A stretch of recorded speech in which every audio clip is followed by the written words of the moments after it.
Hey everyone, and welcome back to the Firefighters podcast, where we seek to develop, inspire, and motivate the world of the emergency services operator through a series of wide-ranging conversations. Now, before we go any further, just hit that rate, follow, or subscribe button on whatever platform you're listening to. It's a key performance indicator for us and helps us reach even more people. Now, here's what we've got for you today. We should embed in every firefighter the reasons why.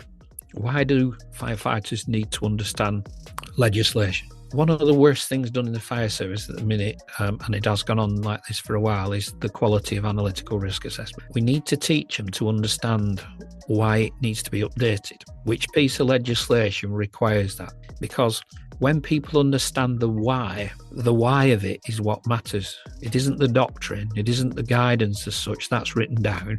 It's the understanding of why they need to understand that doctrine, why they need to understand that legislation.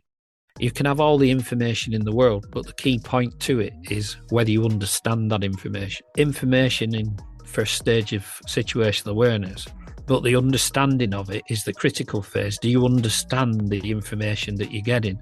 Because if you don't, then you can't anticipate properly. When I look back at the service, when we set off with, yellow plastic wet legs, shared gloves, no flash hoods, cork leather helmets, it were a different world. And so we move through the busy periods of life and look back at it and think, oh my God, shoveling fire debris out of windows. After retiring in 2011, in the February, in the May, my wife, Pam, was diagnosed with non-Hodgkin's lymphoma. Had I caused that by giving her my dirty overalls and T-shirts after jobs? From 2002 to 2022, 68% of all the firefighter deaths were cancer related.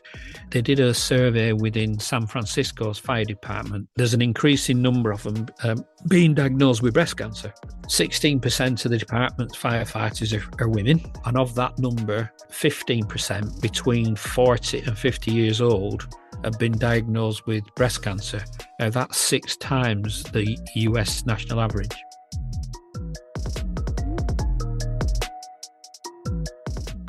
This episode of the podcast is brought to you by Gore-Tex Professional Fabrics. Now, we all know the working environment of a firefighter is filled with challenges. We face serious risks on the job, such as heat exhaustion, burns, physical and mental stress, and we frequently come into contact with high levels of toxic chemicals. Now, I have been wearing Gore-Tex for nearly 2 decades on the front line, working in hostile environments, tackling challenging incidents from firefighting to water incidents and in urban search and rescue environments. Gore-Tex have a well-earned reputation for protecting professionals in the fire and emergency services through their family of highly innovative, waterproof, breathable moisture barriers that exceeds global performance standards and are trusted worldwide. Gore-Tex, going further together. John, welcome to the podcast. How you doing, my friend? I'm fine, thank you. Pete? Thank you so much for taking time out of your very busy day on what people won't know is a bank holiday. So despite having retired from the fire and rescue service, your passion still burns, probably unhealthily strong in sacrificing this time. So I want to firstly thank you for that. Now, many people will obviously have heard of you through various hats that you wear and various things that you do, both from the SimTrainer work, from a specialist in incident command. People will know you as a father, as a friend, as a great speaker. One of my colleagues was speaking really passionately about a talk they heard you give, I think last November, about some of the personal challenges. As much as people will hear your professional wins, what really I find unique about you is your humility to share some of the uncomfortable and ugly truths of spending so long in this sector. But I wanted to maybe start with a whistle-stop tour of kind of when you first interacted with the emergency services and when you joined and sort of the background behind that, if we could. Yeah, that's fine. I was a raw 18-year-old, 1979. Joined what was then Lancs County Fire Brigade. Did my recruits course and went on to Blue Watch at Rawtenstall in May 1979. Wow. Moved across a couple of watches at Rawtenstall, and then in 83 I transferred out to Burnley because I wanted to be busier, and I was, and had spells of acting leading fireman across the 80s at a number of stations, and then went to Bacup, which is my hometown, as a leading fireman, and then as the sub, before we changed to role. I stayed there for 18 years, running a day crewing station, spell as station commander, and then went on the middle manager development program, got the Yes. station commander role, and then moved into training department. So many of them find their way into the training department, don't they? Oh, we do. Yeah, That yeah. weird Well, passion, you end yeah. up wanting to pay it forward in a way. Yeah, I really enjoyed it actually. I was put in charge of incident command training development because back then, 2008, the third edition of the incident command manual brought in some new elements regarding competence that nobody had anything down for. Yeah. So we had to develop policies and procedures and the training that underpinned the two development programs. So I did that and then retired from ops as a flexi duty station manager B or old money ADO in February 2011. And that's when How I weird set does up it think to be SimTrainer. been retired 12 years now? Oh, it is weird. It's really weird. Because you're Yeah. still so heavily involved, and it's the Yeah, weird thing. yeah, it goes. It does go really fast. Time has gone so fast. I mean, setting up SimTrainer was meant to be just something to give me something to do, And and then it grew arms and legs grew and arms and started running. legs. You had to chase Yeah, it, or it started chasing it you. did. It did. Yeah, yeah. So, yeah, really weirdly actually, because predominantly I worked for Peter Stanley, who's a training provider like myself in Kent. And I learned a lot of good things from Peter about business. And I'll always be grateful to Peter for the things that I learned from him. And I was predominantly doing Fire Studio training, the simulation software that I seem to have quite a knack at. Yeah. And then in 2016, I decided for reasons, stranger reasons, shall we say, I wanted to go on my own. And over that period of time, I'd already drifted into aviation. I was working with about 10 airports at that time. Wow. And then I got asked to go to Manchester Airport and do a demo. And from that, asked to do some incident management training. And from 2016 to now, we've now worked with 62 airports. So What is it about airport firefighting? Because there's a service I've worked for in the past where obviously we had an airport as part of our patch, and there still seems to be a real separation and silo effect that comes with firefighting on airports.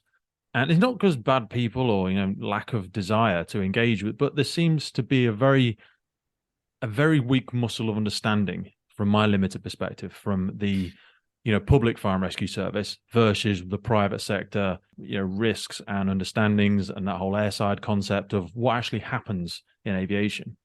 Yeah, there is. I think there's two things really. There's a misunderstanding about the legislation.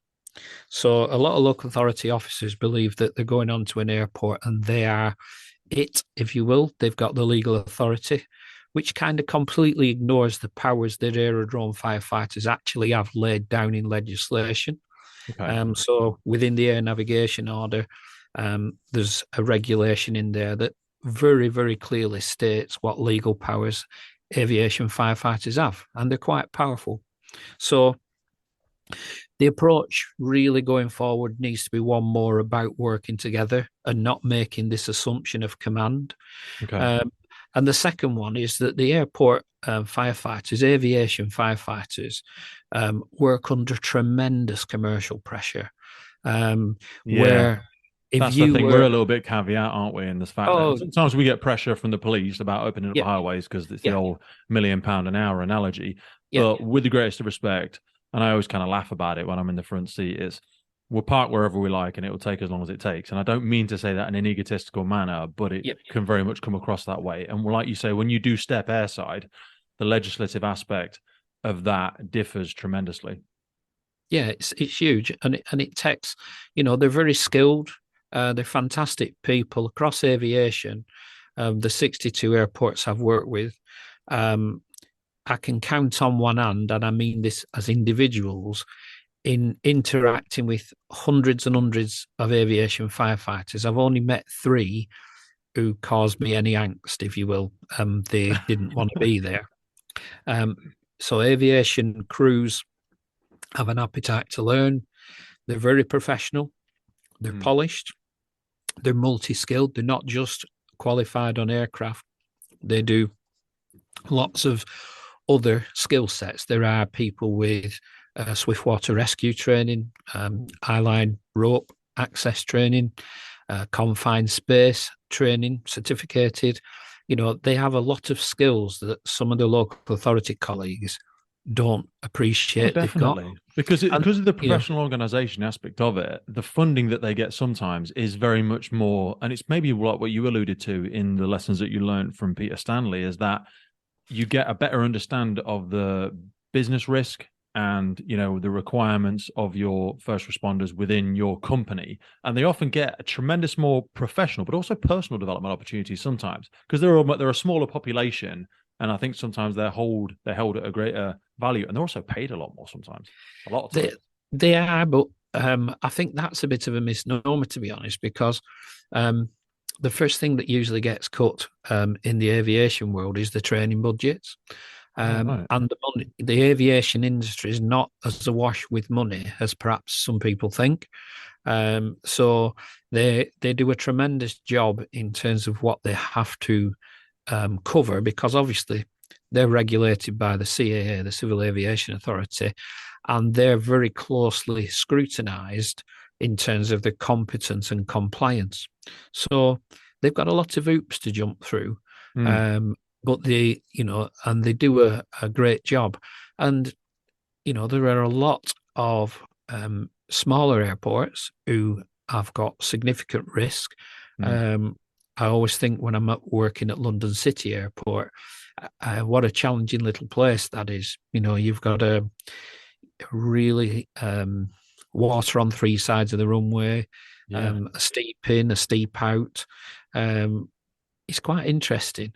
Up and down, from some of the, I've had a crew manager on a course from Barra, up off the islands of Scotland, and the aircraft there land on the beach. Bloody So, hell. you see all kinds of differences.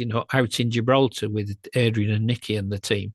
The Yeah, I've got Matt Coulthard is a very, very close friend of mine. Such a passionate ambassador out in Gibraltar Fire Service. He's also just an absolute machine, but he speaks very highly of the standards out there. Yeah, they're good. I mean, Gibraltar City Fire Service, Colin Ramirez is the chief, and the whole team, Edgar, Matthew, Ivan, they're all really, really friendly people. Hmm. And they make you feel so at home. But both the airport and the city service are so professional. And, if you look at the risks that we manage over here in the UK, they've got very limited resources. There's no cavalry to call on, and they do a fantastic job looking after Gibraltar and Gibraltar Airport. They're fantastic people. We had a gentleman on, Martin Bromley. Have you ever heard of the Human Factors Aviation Yes. work that they do? Yeah. Yes. Yeah, Martin obviously lost his wife, Elaine, and he's flies the Airbuses and other things like that. And he was a great ambassador for bringing some of that more holistic training, both from command and challenging authority in an appropriate manner. And it is strange, I think, how sort of in depth and detailed investigations happen within aviation versus, and I'm just speaking straight out of his words, really, versus what happens in healthcare. I think we're a little bit better than healthcare, with the greatest respect, in the emergency services. We have a healthier reflective muscle on what we could have done better. But you and I, before we came on, speak about the challenges we face in trying to get really good, honest, with the greatest of respect, feedback on debriefs in the UK, because no one wants to commit professional suicide, and we don't want to turn it into a blame culture that discourages those honest reflections as well. I think that comes down to setting out in what you want from your training. If you teach reflection right from the first day, it will just be normal. It won't be, let's try this. I'll give you an example. In early this year, we launched our aviation supervisor courses. Okay. And I took the decision when we launched them. I didn't want them to be like the offerings that are currently available. I wanted to be different. One of the things that we brought in was, on the first day, everybody on the course was given a dictaphone. and it was theirs for the duration of the course. And what we encouraged was that after every exercise, after every lecture, if you will, whether it were a practical exercise or a simulated exercise, we wanted them to reflect on what their takeaways were, what they took away from it from a learning perspective, from an experience perspective, whether there was something in it that they wouldn't do, but they understood why they wouldn't do it. And to give you an example, one of the people on the course recorded 5.5 gigabytes of audio. And for you to podcast, you'll know how much that is, you know.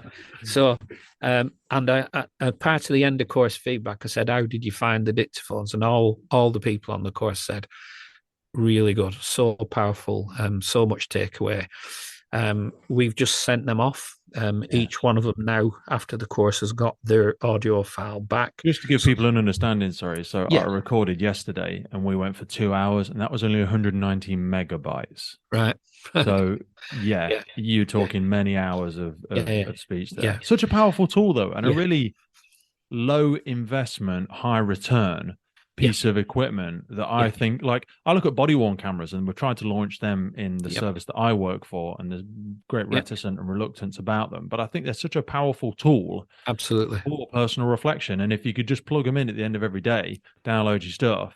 And if they did speak about, and you'll know far better than me about this, like, if they do give you the option, look, if nothing safety critical happens, the service doesn't have the right to ask for that. If they put that in better terms than what I would be able to describe, I think people will be more at ease with using them, because no one's going to get put on a discipline just because so-and-so did the wrong procedure during trainings, during the training section, or they said the thing they weren't supposed to say or whatever. I think it is a wider cultural trust conversation, which is a really difficult thing for us in the fire and rescue service at the minute. Yeah. But I would love for us to use tools like that more often. They're so powerful. Yeah. And I think the reflection, looking at yourself, one of the key takeaways in when I started teaching incident command after I'd finished in the fire service was showcasing a fatal house fire that I was in charge of. It's a CCTV footage with, sadly, the lady in the house coming head first out of the bedroom window. It's all captured on a street-mounted CCTV camera. But I use it to illustrate how I made a mistake on the incident in that I had a viewpoint that was too narrow and I'd missed seeing her. And what I found with people feedback were that they liked the fact that as a trainer, I was comfortable standing in front of them saying, this is a mistake I made. Yes. This is what I did about it afterwards. So powerful. Puts them at ease. Yeah. And like you say, learning that from day one. I work with a lot of recruits now, and I always get them literally on the first day to, one of you step out the line and you're going to give feedback on that team building exercise you just did, or we're going to do another one. And I'd like two of you to coach the rest of the team, because you've now done this scenario 3 times, coach some of the rest of the team, and let's talk about things we've done better. And then given that analogy of why was the third one better? Well, they had the chance to see me do it. Exactly. So now they're experienced. Now they're the subject matter experts, we might even say. And then we do like a simulated courtroom where we do a perfect square exercise. Have you ever done that, where you blindfold all the firefighters and have a 30-meter GP line and they have to create a perfect square? Now there's 5 of them, and then there's 3 incident commanders. So you've got a team of 8, and you've got your main incident commander and you've got 2 sub-officers. And say together, right, you've got 60 seconds, come up with your plan, and then you're going to go for it. You're not allowed to touch the firefighters, but you're allowed to talk to them. And they're surrounded by shark-infested custard past these lines. And at some point, inherently, someone accidentally steps over a line. And we go, index, and then we bring in another instructor and go, right, Chief Fire Officer, I'm ashamed to report to you that today a firefighter has died in service. And then we do a simulated courtroom, and we go, right, incident commander, who was at fault for the death of the firefighter? And then we go to the firefighters and go, how long have you been in the service? Have you been through this training before? Your family says you're a great firefighter. Tell me why did that other firefighter die today? And then you kind of do that, but then it both embeds the importance of what we're doing, but also speaks about, how that reflection, how that shared learning, because nobody died. Do you know what I mean? But trying to get that reflective muscle. Hopefully it's not a traumatic exercise. Everybody laughs afterwards, hopefully. Well, they do, but you know what I mean? It can go one of 2 ways. I've never seen it go badly, but just encouraging people to reflect and also see the importance of it and why Yeah, we want to get it right. And yeah, I love those sorts of things, but you've got to embed it from day one. you do. You do. That's what I'm saying. Culture has to begin right at the beginning, because as soon as they go on station, you're encountering. We've always done it this way. Yeah. It's probably the greatest adage of the fire service. We've always done it this way. Um, we've got to change that. When we talk about always done it this way, before we came on, you shared with me a really wonderful sort of reflection on meeting Fred, day 2 of your career. So if you could take us back to the first days when you came into the fire service and your first interactions on station, because I found that story fascinating. Yeah, I mean, I was detached out from Rottenstall Fire Station on Blue Watch up to Bacup, which is 5 miles up the road. And weirdly, because I was 18, I was immediately christened Firechild, and that nickname stuck for quite a while. There's worse Uh, nicknames. there is worse nicknames, and it was said quite affectionate. I mean, one of the lads on the shift was my dad's best friend from school, Wow. and in fact, he was the guy who got me the paperwork to apply for the job. But anyway, yeah, I was Firechild. So I was sat down at the morning brew, eating the soggy fire station toast that everybody knows, and the door knocked, and in comes this white-haired old chap. And weirdly, I'm actually older than him now. So anyway, he comes in, sits down, and all the guys are talking to him. And transpired he'd retired from the job just 9 months previous, after Wow. quite a long career. And he said to me, "So you're a new lad?" I said, "Yeah, I am." He said, "How many, how long you been in?" I said, "Well, this is my second day on station. I'm detached in from Rottenstall." And then he went on to tell me that at 18, he'd already fought at El Alamein and Tobruk in the Second World War in the Western Desert, Wow. And he was so humble about it. And he joined the fire service then in halfway through 1947, and served to the end of 1978. And just such a character, and just left me with my jaw on the floor that this guy who looked really old at my age had been in a foxhole, Yeah. during the Second World War. Quite amazing. So And in surreal. fact, it is. I mean, I just thought of another one just quickly. The guy who taught me to drive, he'd been in the Fleet Air Arm, and as an 18-year-old, he'd been to Nagasaki in Japan 2 years after the atomic bomb in 1947. Lord. And so these people were giving you stories and backgrounds when they were your age, but it was really difficult to see that they'd been your age. Yeah. How do you reflect on character when you think about people like that? Because I think that can be used in a positive, but also comes with certain negative connotations, where you hear people now speaking about, oh, it's not like it used to be, and they don't make firefighters like they used to. And I think that's both for good and for bad, because we speak lovingly most of the time about the good interactions that we have and the people that we aspire to be like and the people that we really, place on a pedestal, but we miss all of the stories of trauma that some of those individuals didn't fit through that narrow gap, of almost a look. I don't want to say lucky, it sounds disrespectful, but a lucky experience where they can reflect positively on some of the things that they've been through, but we don't hear the stories of the graveyard. And I don't mean the graveyard as in people that died, although there was many, the graveyard of people that weren't able to make it through with a healthy mindset. So I suppose the question I'm trying to articulate is that those people had tremendous character. They had very calloused minds about standards and the mentality of work ethic and values and integrity, but they had to go through some harrowing experiences to develop that mindset. So I don't think it's realistic that we can expect people to have those same experiences.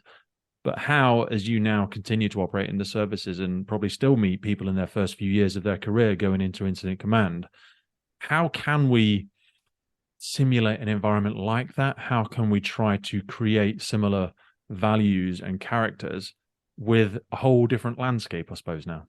I think there's got to be an appetite for change. Um, that's got to come from the top.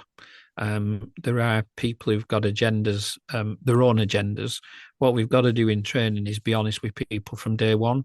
The reality of any emergency service role, police, fire, ambulances, some people are going to see a lot of really nasty things. And by luck of the draw, some people won't see as much. I know of a 25-year sub-officer who'd never had a fatal fire incident. Wow. He'd had a lot of RTC fatals, but never had caught a fire incident fatality. And he was on call. So, the amount of time he spent on call back then was significant. You'll know yourself, on call. The people who do on call don't do it for the money. They do it out of a desire. I always say they do it for the outcome, not the income. They do it for what it stands for and being part of that community. Because the minimum when I joined was 84 hours a week. That was the minimum you can give. And I know now, I think you can give 24 in certain services. Yeah, that's right. Well, the full cover people who were on 168, they were picking up lots and lots of jobs. But the point being is that we have to be honest and not elaborate. We have to understand that there are significant events going to happen, and we've got to make them look at the learning from it and manage the traumatic side of it. And there is much more in place now. The critical incident debriefing, that side of things for my first 20 years didn't exist. It was just basically that canteen kind of black humor after a job. And what what learnings you could take accidentally or luckily through that. And people couldn't articulate themselves perhaps as well back then. So you had to kind of read between the lines of what was the good, the bad, and the ugly. Yeah, I was very lucky as well, Pete, in that I had my first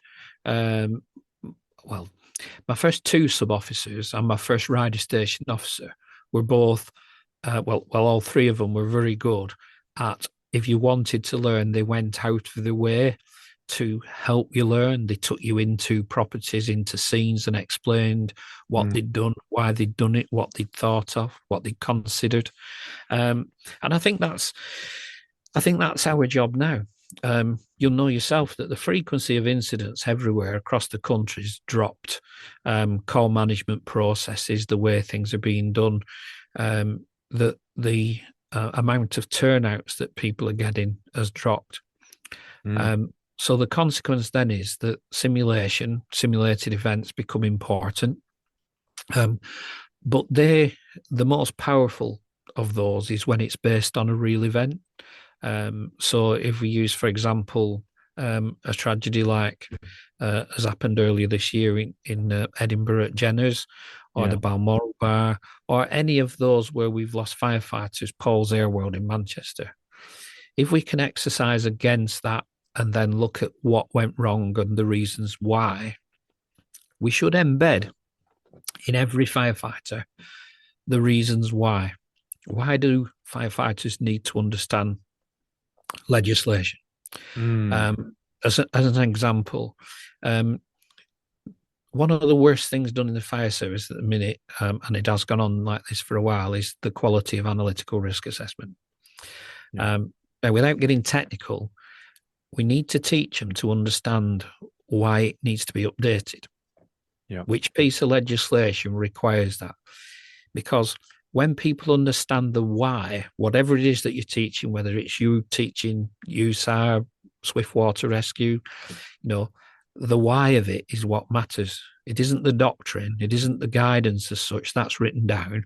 It's the understanding of why they need to understand that doctrine, why they need to understand that legislation. Is that one for, I'm going to embarrass myself now, but is it Section 4 of the Health and Safety at Work Act for analytical risk assessments? Is a pivotal one, isn't it? For inviting other services or other people that might enter our place of work. Would that be one example? There's sections within the Health and Safety at Work Act. So, Regulation 7, but the Management Regs 99 where it says in 3 that it should be suitable and sufficient, and that where new information is received or circumstances changed, it should be updated. Mm-hmm. So it's just giving them this understanding that mock courtroom that you talked of, if they ever end up in court being questioned as part of an inquiry, they've understood that the importance of it. It shouldn't be viewed just as it's a tick box exercise that needs doing, because sooner or later it won't be a tick box exercise. It will be somebody coming at them, asking them quite searching questions.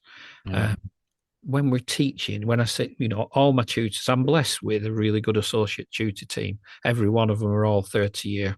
And I've got everybody from deputy chief fire officer down to station managers, group managers, area managers. But I kind of stress, and again, I can pick this up off yourself, they're really good people in terms of standing in front of people. They can connect with a room. They can empathize with a room. They can get the best out of people. But I also want them to teach the understanding of the why of everything. If we do that from day one, we'll end up with people who will naturally look for the why as well. If they haven't got the answer to the why, they'll look for it. I'd love somebody to do an adaptation of Simon Sinek's work in application to fire and rescue services, because I always try and push people towards his book. Have you read Start With Why? No. Okay. Simon Sinek, Start With Why. I'll send you a link to an audio that you can get for free. I will do. Really, really powerful book.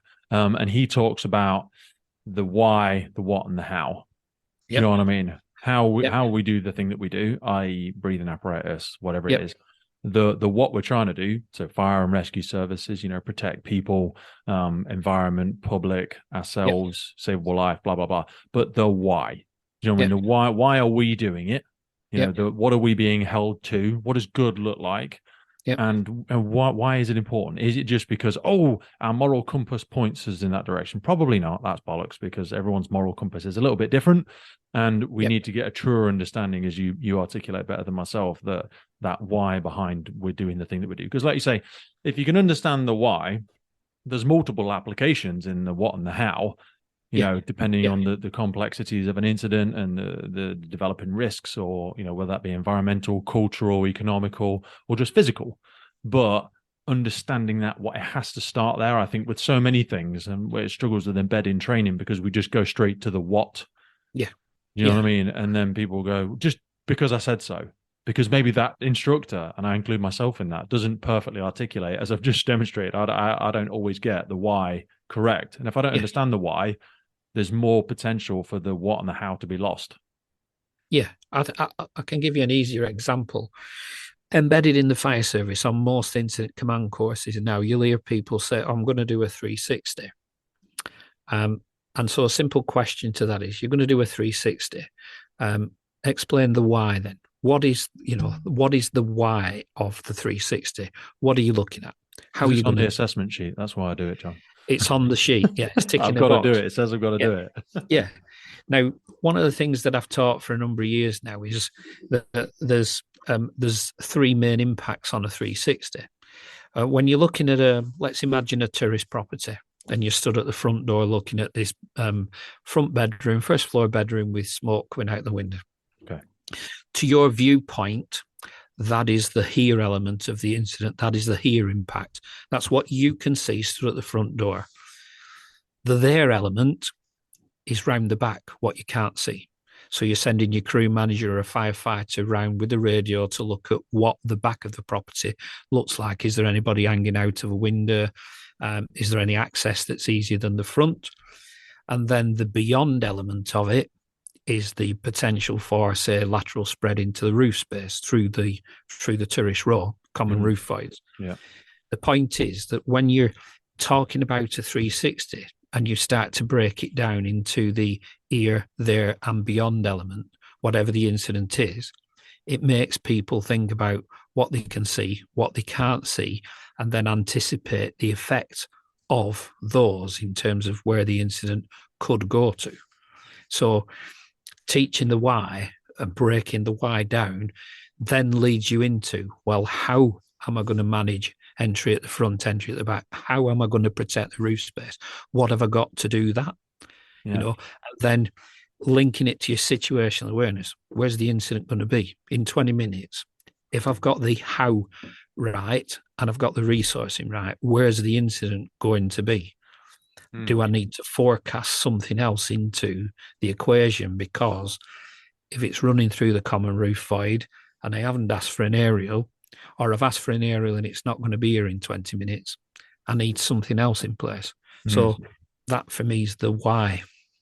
I always think of analogy of a big hug. That's what I always try and say to people sometimes. I say, as soon as I get to an incident, I want to give it a big hug. And if I can't wrap my fingers around it, then I need to get others. I need to, increase my span of control. I maybe need to sectorize it. I need viewpoints. I need perspectives. I need other things so I can close my fingers around this. Doesn't mean I'm overly in control as such, but it at least means my comprehension and my data points, my information metrics that I've now got in my head, I feel like I've given it a big enough hug. So that's front, back, side, surrounding properties.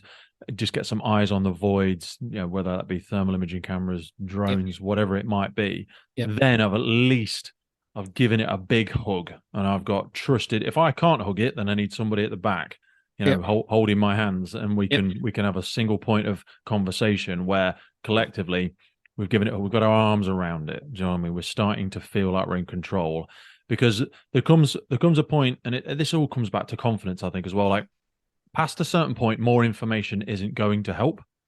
You need to you'll have like a trigger point in your mind where you've got enough information balanced with your own level of confidence and, experience or whatever it might be, to then put in place a strategic and or tactical approach to what you're doing. But some people have a desire for more and more information, which if you've come from, and I think about sometimes a direct entry, if you come from the private sector, sometimes you have the gift of time where you can contemplate and come back to it tomorrow and get a bit more information on this or that before you make a decision. We don't always have that privilege. No. So you need to try and get enough pillars in place to give it a big hug to make some initial decisions. Because if you don't, your crew, your team, the public their confidence in you will start to hemorrhage and they'll start self-deploying. Yeah. I think the other thing that's really important when you're talking about information is you can have all the information in the world, but the key point to it is whether you understand that information.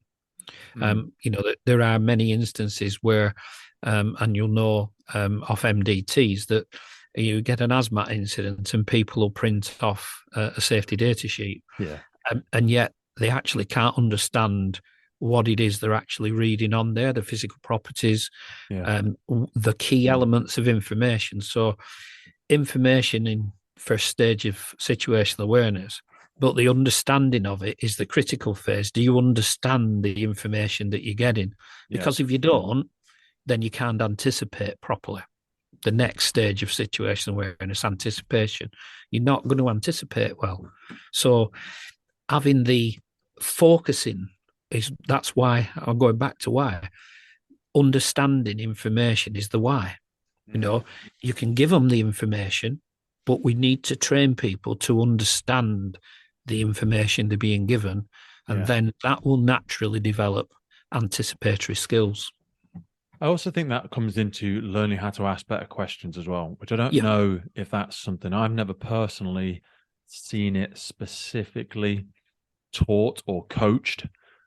We give people a whistle-stop tour of, ask for risk critical information, what's a hazard inside that, but all this sort of stuff. But I think of it in life as well, if you learn to ask better questions, you'll get better answers in life in general, and this comes from my time from like Six Sigma and complex problem solving when I worked for a big manufacturing company, and it was all about asking better questions.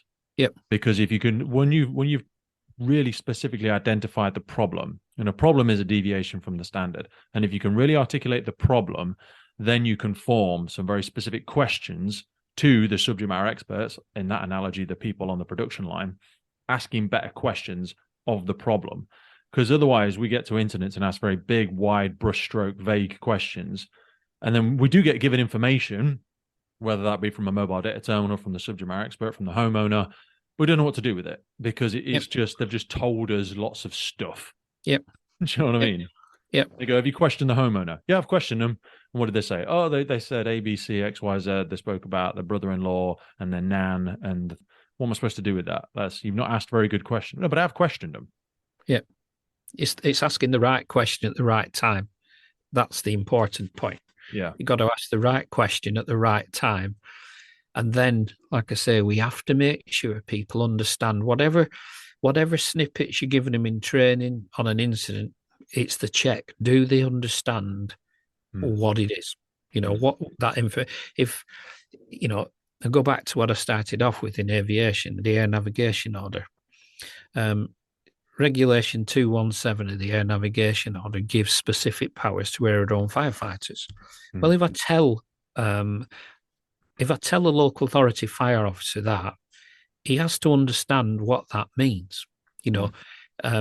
If he doesn't, he'll just carry on working to the assumption that he's already got, that the Fire and Rescue Services Act gives him the power to do whatever he wants. Yeah. And that's not to say that he can't, but that aviation firefighter has got, that fire officer from the airport has got all the legal powers he needs to work on that incident, rescuing people, fighting fires, dealing with hazmat incidents. He doesn't need the local authority officer to say, right, we're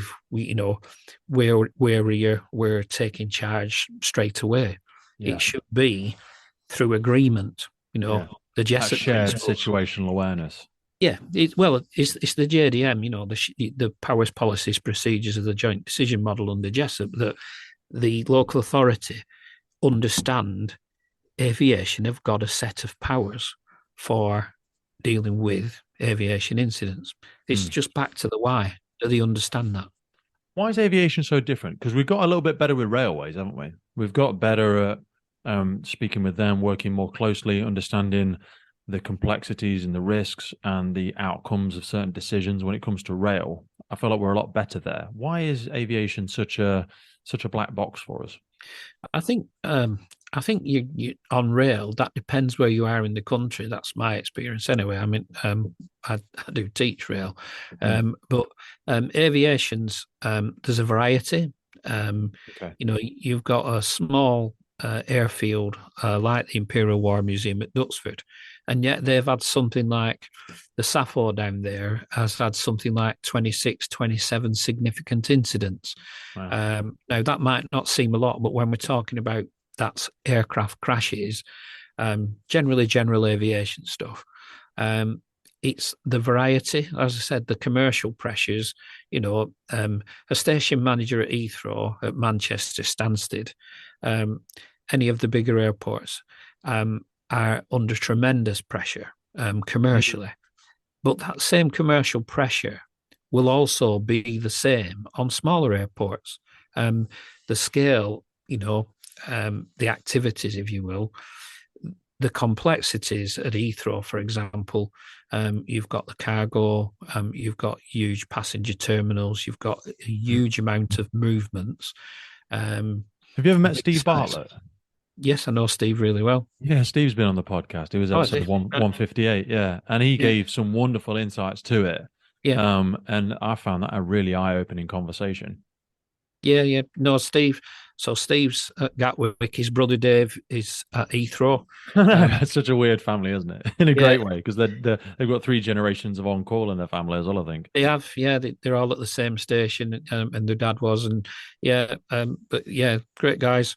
And aviation's a really nice industry, full of good people.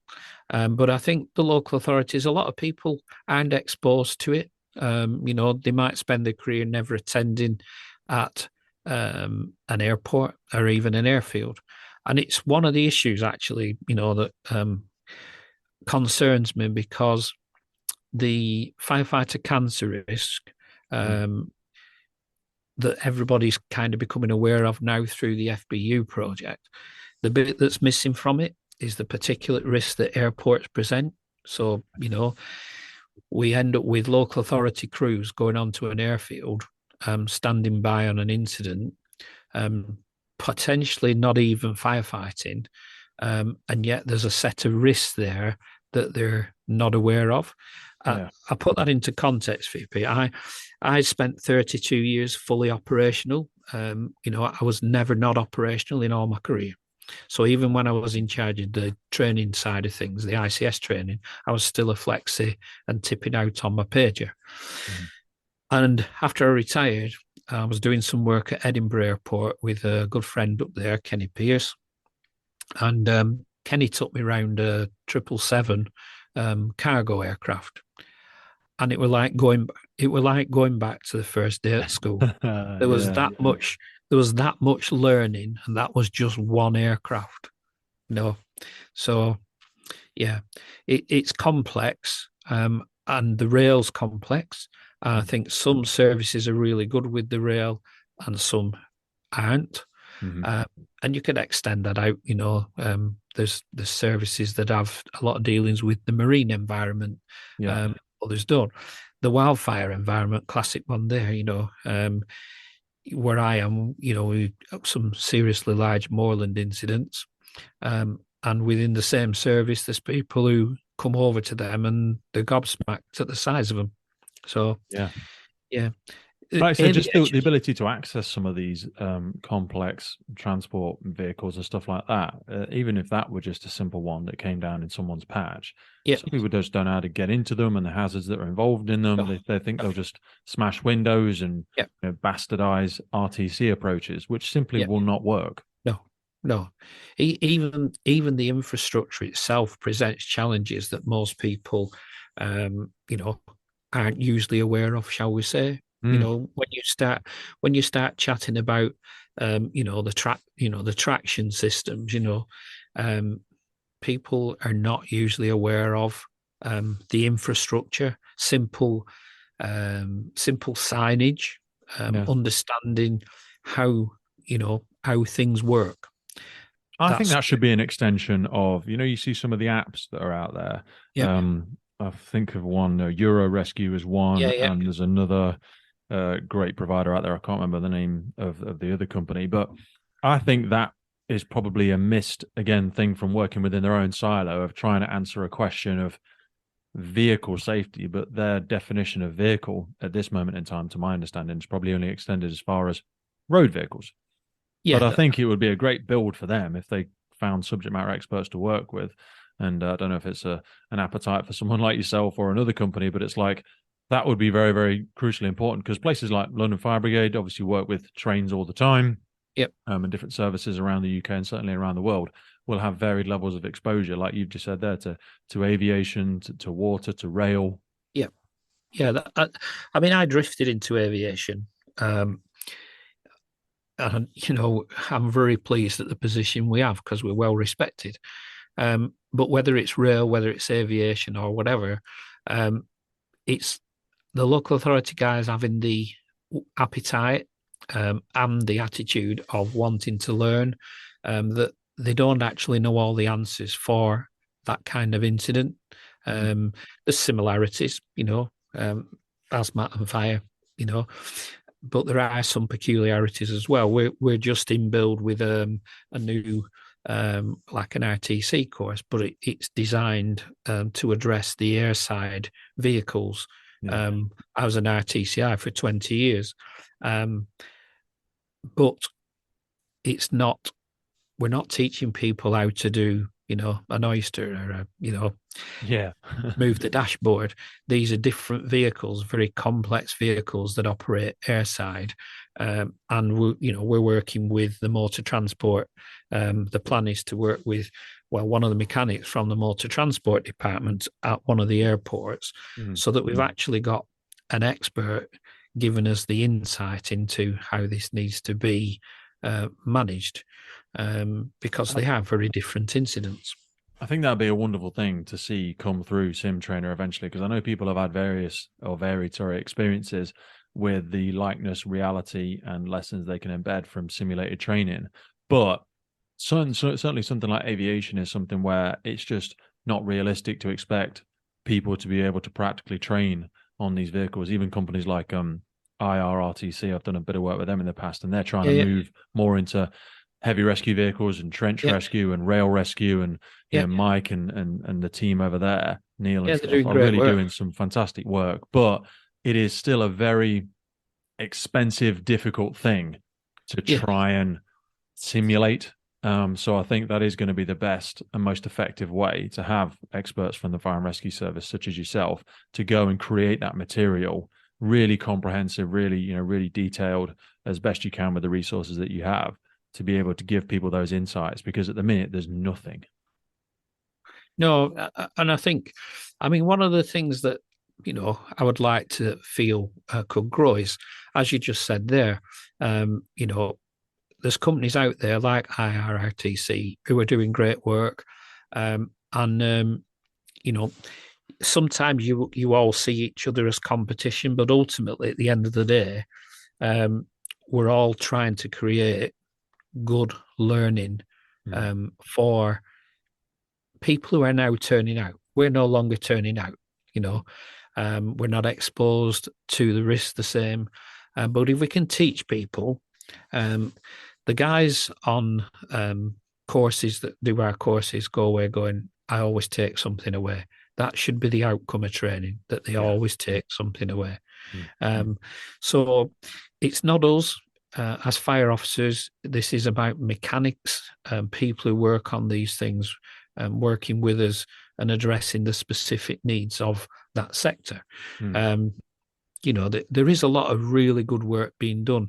There's people going into the college who, outside of issues with the college being owned by a company, they're still trying to balance that pendulum swing, aren't they? From where they used to be to then making it financially viable and not swinging the pendulum too. You don't want to throw the baby out with the bathwater and lose everything that was great about the college. No, but the good thing about the college in terms of the people is that you get tutors going in there who are really passionate and want to do the best that they can.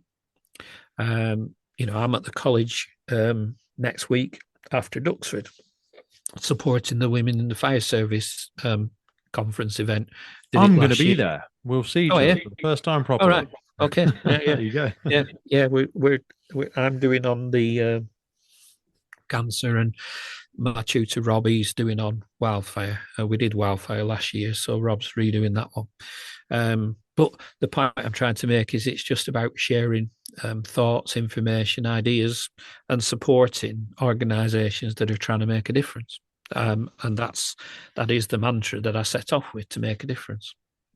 We spoke there around lessons learned and hoping that people don't have to make the same mistakes. And I know the talk that you're going to be doing. I mean, this episode will come out long after, probably. It will come out long after next week. Yeah. So I'd love, in the very unfortunate way, we talk about lessons learned, and we've spoken about fire contaminants and particulates and carcinogens.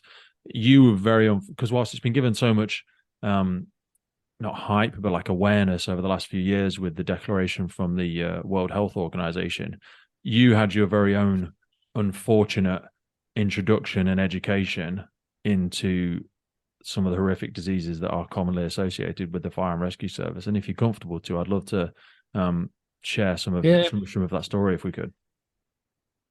Yeah, I mean, that's my passion, really, to be honest. When I look back at the service, when we set off with, yellow plastic wet legs, shared gloves, no flash hoods, cork leather helmets, it were a different world. And so we move through the busy periods of life and look back at it and think, oh my God, how many ceilings did I drop without any kind of protection over my face? Shoveling fire debris out of windows, dealing with all kinds of different incidents. So after retiring in 2011, in the February, in the May, my wife, Pam, was diagnosed with non-Hodgkin's lymphoma and quite an aggressive B-cell tumours that she had, 3 of them in her chest. One of the things that after the IRC reclassification to make firefighting a class 1 cancer risk was a worry or a concern, because I'd thought it and I asked questions about it. that had I caused that by giving her my dirty overalls and t-shirts after jobs, or picking them up, putting them in the washing machine, and her handling them, and commonly saying, "Oh, these stink," "Oh, you had a busy night last night." Now, you replicate your time on call, and anybody on call, flexi duty especially, going home with smelly kit. Mate, I'd rush home from work and pick up the kids, and I'd still have my stinky fire kit in the back, because I needed to get them to their club or Yep. whatever. And Yep. they'd get in the back seat with it all still gassing off over their shoulders. Exactly. And I think back about it now, and it really upsets me that. Yep. But we didn't know any. If we knew better, we'd have done better. Hindsight. But I think about that now, and I go, "Oh shit!" Yep. You know what I mean? Definitely. And I just think, hopefully, depending on their own predispositions and their own, biology, hoping they don't have a vulnerability that I know no matter what, I'll blame myself either way, as I'm sure perhaps as you're reflecting now. But yeah, well, we do know better now. That's the point. We didn't know, now we do know. There is no defense to say we didn't know better, because we do know better now. yeah, So the question that I posed was, what are we taking home? And that's why we have to change, and we can't go down the route of, well, we've always done it this way, or it's in the too hard to do box. So she had her tumours, she had chemo, radiotherapy, and then 18 months after, I was diagnosed with prostate cancer. I've had 9 surgeries since that time, 4 of them related to the original prostate cancer surgery, and then the others are related to tumours that grow in my thumb, my left thumb. 9 surgeries. Yeah, I've had 9. Yeah. Wow. Okay. So 4 of them on my thumb. The tumours, they think, is growing again for the 5th time now. The tumour in my hand is a benign tumour, so it's not going to spread like a cancer would. And the worst that'll be is that I lose my left thumb. Benign tumours themselves, whilst they're not cancer, can still kill you or cause significant harm locally. I've got 13 benign tumours. Yeah. Well, you'll know what I mean by that then. I have to get checked every year. I've got a new one in my groin at the moment, which I'm actually going for an MRI on this afternoon. All right. Okay. Yeah, I had MRI 3 weeks ago. So it's the prostate cancer bit. They made a mistake in the surgery, which ended up taking me into a life-threatening situation. I had 7 blood transfusions as a result of damage caused internally, an artery bleed. So I'm passionate about cancer and fighting it, changing attitudes. I was fortunate that a couple of years back, I did a podcast during COVID, and Joe Taylor of D-Wipe was one of the speakers. And one of the people that she brought along as a guest speaker was David Megson, who's a professor at Manchester Metropolitan. And he started talking about particulates, and that gave me the curiosity to look more into this. So off the initial data that Dave sent me, I then started to do a lot more research, and I realised that in the industry that I work in most, aviation, there was a lot of information that was relevant and that people needed to know. Going forward, my good friend Alistair Cooper, who's the managing director of Terberg DTS, he's quite a philanthropist, is Alistair, and a real strong vocal supporter of protecting firefighters. So Alistair paid for the seminar last November that we held at Cranfield University. We had 6 speakers. We had Kathleen Feeney from Prostate Cancer UK. We had James Clark, who he was, I'm not sure he still is, Bedfordshire Fire, but he works with Joe at D-Wipe. Obviously, Joe's coming on the podcast, actually. Joe, I was speaking with her yesterday. She's on my list, Yeah. So, lovely girl. does a good job, has put a lot of time and money and investment into developing products that do a job, a proper job. And we had a couple of other people, Ian Gavin from Scotland, and then we had Martin Green. Now, Martin's an ex-London fireman. Martin's got a terminal prostate cancer diagnosis. And when Martin did his speaking, it hushed the room. It completely hushed the room. We have two guys, Charkel and Ulrik from Norway, who came along to explain what the model in Norway was for the reduction of contaminants. And in fact, we're meant to be going to Norway this summer to film that at Bergen. We had 140 people come along, 41 airports, about 12 fire and rescue services. The sad part, if I'm honest with you, Pete, is I'd reached out to the ambulance service through Nauru. I'd reached out to the police and the Police Federation, and very few people from those organisations attended. We had one team leader from ARC come along. It was really good to see him. We're going to run the seminar again, I think. It's likely to be February 24 when we do it. We're hoping that we can get the numbers up to over 200 and keep pushing the message. And one of the things that I want to do with that is showcase the good work that has been done. One of the things with aviation, to the local authority, when the FBU set out the terms of reference, the project with UCLAN, obviously because they're not representative of aviation firefighters, aviation wasn't included in it. So the disease and cancer registry didn't include aviation firefighters. So they were late to the party in terms of knowing how to deal and protect themselves. But they've been fantastic since the seminar. They've been fantastic in the uptake of changes that they've made. They have all really grasped the nettle and are working really hard. And yeah, you mentioned Leonardo previously to me.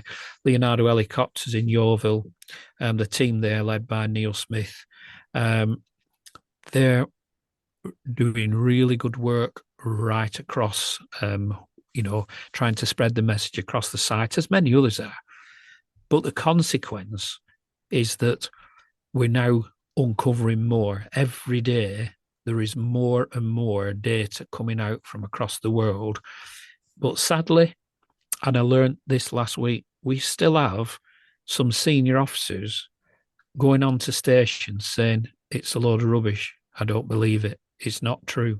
It's bunkum. Really? Yep. This is, there are still group. How much of that? Because you spoke about grasping the nettle there. Yep. And it is a prickly nettle, and it's a very uncomfortable truth to realize that, whilst it's not easy for you and I to stand here and say we've learned lessons and we're continuing to learn lessons, when that enters into the financial sphere of embracing change and all of the infrastructural mechanisms that requires, some people will start to realize the gravity and enormity of what needs to change. And both from a cultural, equipment, infrastructure perspective, sometimes that is a big enough lever to tip people away from embracing the change. I love to believe that it's lack of education, but as you know better than me now, the enormity of data is quite undeniable. So I can't hide behind that belief in lack of education anymore. I have to start to come to terms with the fact that it is reluctance due to cost sometimes. That's exact. Finances. There are people telling me that they've made significant changes. I'm not going to name the places. No, of course. And yet I see photographs showing that nothing's changed. They're still posing for photographs. Like you'll see photographs from a TAC vent course, and the guys are stood there in absolutely minging fire kit, clearly just come out of a unit, and they're posing for a photograph. And they're missing that the polycyclic aromatic hydrocarbons are off gassing right underneath their nose. They've took their flash hoods off, so their neckline's exposed. I know. Um, there's so many, and it is finance. And yet, if we look at what's happened in America and Canada, where we've got presumptive legislation now passed, it's only when we start moving in to see court cases and that they're found wanting, because, Yeah. go back to the Health and Safety at Work Act, we now So, know that the risks exist. So at the end of the day, we have to be doing something about it. but what does that And look so, like, though? Does that look like, because there's culture? yeah, Culture takes 5 to 10 years to change, if not yes, longer. yeah, yeah. There's the stick, i.e., if I come and swab your neck and I see that you're, disregarding decontaminate, do I give you a disciplinary? No, Do you know? And because that's what you don't want to get to. no, that's right. No, definitely not. We don't. But if I've I, if I've educated you and you're still yep, you're like, if I hurt myself walking around a building because I wasn't wearing my helmet, that's yep, going to be my fault.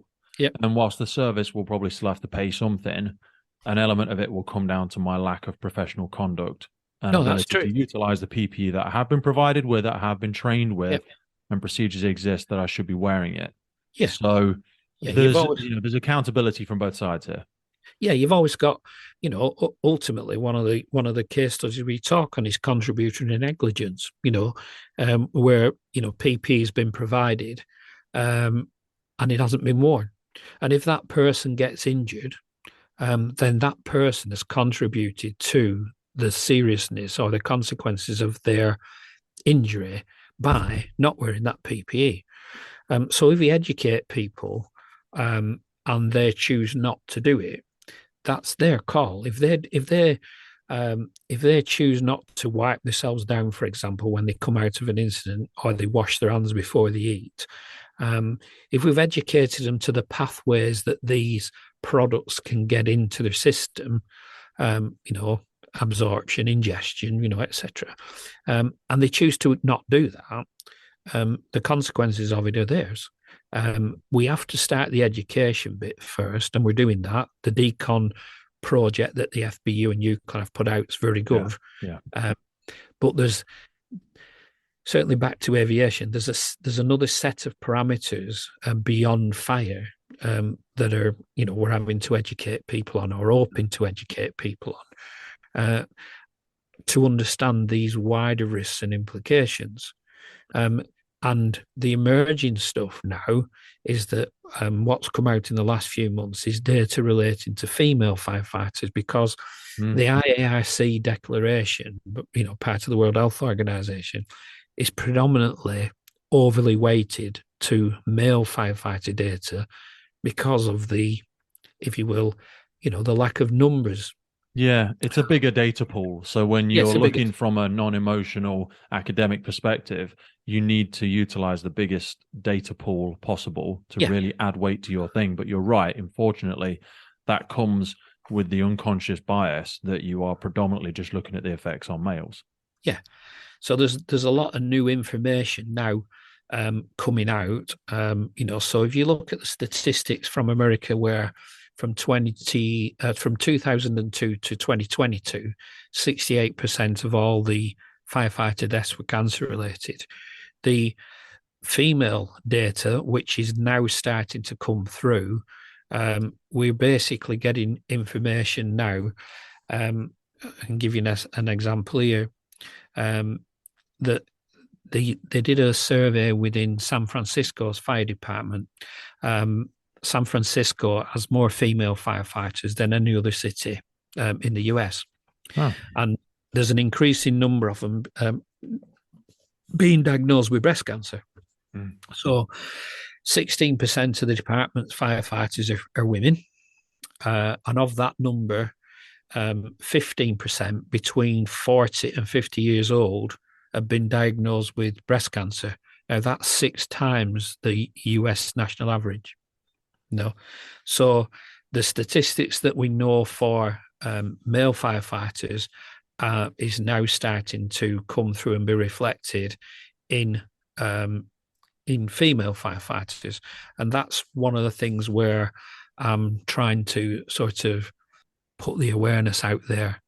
There are organisations overseas, academic organisations, the equivalent of UCLan, University of Central Lancashire, so University in Arizona. Professor Steck, Anna Steck, who's at UCLan, she has links across the world and she knows most of the She's people been on my involved. list for the last 2 years. Yeah, I'm still yet to get her. yeah. Well, but Anna is connected to all these. But what we're trying to say with this is that, you know, we're getting more female firefighters, but also I think the really important one as well, Pete, to sort of build into your education, is that when we're talking about off-gassing, so polycyclic aromatic hydrocarbons and PFAS, and the carcinogenic products that are coming off fires, so your BTEX, you know, nasty carcinogens. If we go and drag somebody out of a property, so the fire service turn up, the BA team go in, they get hold of these two casualties, drag them out onto the front lawn, the paramedic turns up and scoop them into the ambulance. They're still off-gassing.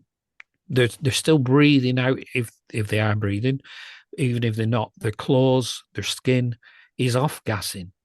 So the cancer exposure, we have to recognise that risk is also to our partners. You know, 100%. if we've got a paramedic on scene, the back of that ambulance is going to stink of that fire debris. You know, that person. So we need to educate the other agencies that we work with. A classic one at the minute, and you'll know this from your time in the job. We've got electric vehicles who potentially in early stage runaway could be giving off fumes, hydrogen fluoride. Oh, mate, yeah. Neil Pedersen's episode about that was, and also Professor Paul Christensen was like, Jesus, we are not ready for this. Yeah.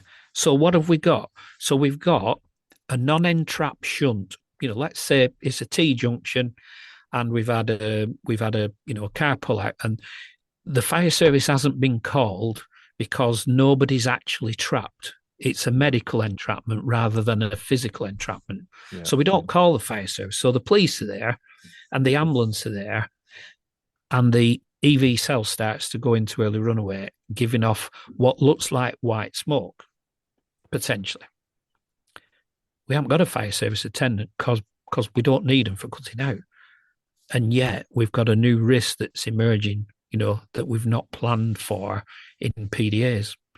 Well, we've not even planned for it. So even if we were there, and this is my concern, like if we were there, and this is something Neil speaks very far better than myself about, but like that third gate aspect where you've got the crowd downwind, but also if somebody is entrapped, should we be having as a standard procedure, you know, 2 breathing apparatus on standby at every road traffic collision with an EV? Because if it does suddenly go into thermal runaway and it starts to vent, how do we protect the casualty? How do we protect the crew? Because the crew needs to all get back. Crew needs to all walk away. They're not in CBA. They need to get back. So then you need to be able to put 2 firefighters in there with BA, either with a mist on, and you also need to be getting maybe a smoke hood on the trapped casualty to buy some extra time.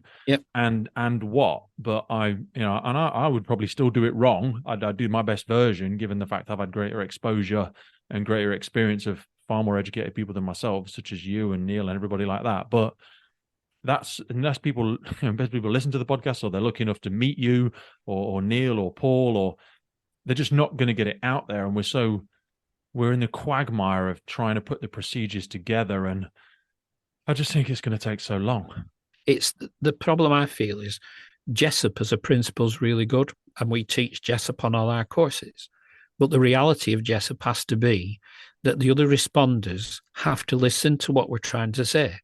Is that, you know, you still have police officers going into properties trying to rescue people when they don't actually understand the fire dynamics that's present. You know, they're trying to get into a property that they never actually get into. They're parking, you know, they'll park their police cars downwind in smoke and moan about the smoke, missing that actually this smoke potentially has got a lot of nasty product in it. So I think when we're doing the education piece on firefighter cancer, we actually need to really try and make sure through partnership working that we're getting the message across too, especially paramedics, because they're up close and personal with fire victims. In the back of an ambulance, they're intubating, putting 100%. cannulas in. We need to get the message across to them. And when you look at the we don't want to percentage, get to the point where it's the paralysis of analysis, where we're doing nothing because we're so scared and no, fearful of this thing. no, But we're not saying that. We're no, just saying the shift in awareness and reflected in the PPE that these people are issued with. It's no longer a polite conversation asking a paramedic to put their helmet on so they no, don't cut their head. no. It needs to be part of their procedures. Why, if I said to you, to put a P3 respirator on because there's the suspicion of ultrafine particulates, which there is. Yeah. If they know, can't I just get under the casualty sheet? Won't that be all right? You're like, no, that's not going to be good enough, mate. But then we're saying to them, look, as soon as you've got them out, wipe your neck, wipe your face, blow your nose, and wash your hands before you eat. If that's all we're doing, we're making a difference. Yeah. So talk me through where you're at now. Sorry, just to close the loop on your family and yourself in terms of the physical challenges you went through to it. What are because we talk about people overcoming it or overcoming cancer or something like that. It's like, that's good, but the ramifications of that and the life-changing effects sometimes stay with us far longer. Yeah, I mean, since the seminar, I've had 2 people who have rung me up and now having cancer treatment, and they thanked me for pushing them to do it because they weren't going to. One of them in particular said, he said, you probably saved my life by being so forceful, and probably the lives of many of their colleagues, because that person will then become a champion for it as well. They do. I think, like I said, Anna's, everybody I've met, Abiana, who works for Steadfast, has been a supporter of the podcast. She was one of my speakers, and she's connecting me up with people. As I say, Joe and others, James, so many good people I've met. So where we're at, it put my wife through the menopause way sooner than it should have done. That's been a challenge for her. For me, as I say, I'll know in a few months. They're leaving my thumb for now. You'll know that watching and waiting to see just exactly what's going on. They'd misdiagnosed it once, so they're being careful this time.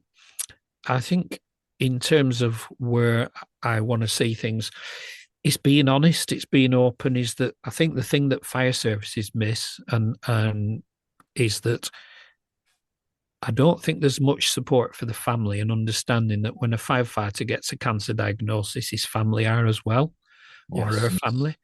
And so what have we got in place to support the mental health and well-being of the family? If we go back to a point that Eric from Norway made, they did some testing, going back to what do we take home. They did some testing of washing machines and found that 4 days after, the level of toxins coming out of a washing machine was still too high, that it was still containing toxins that would have been transferred to your children's clothes.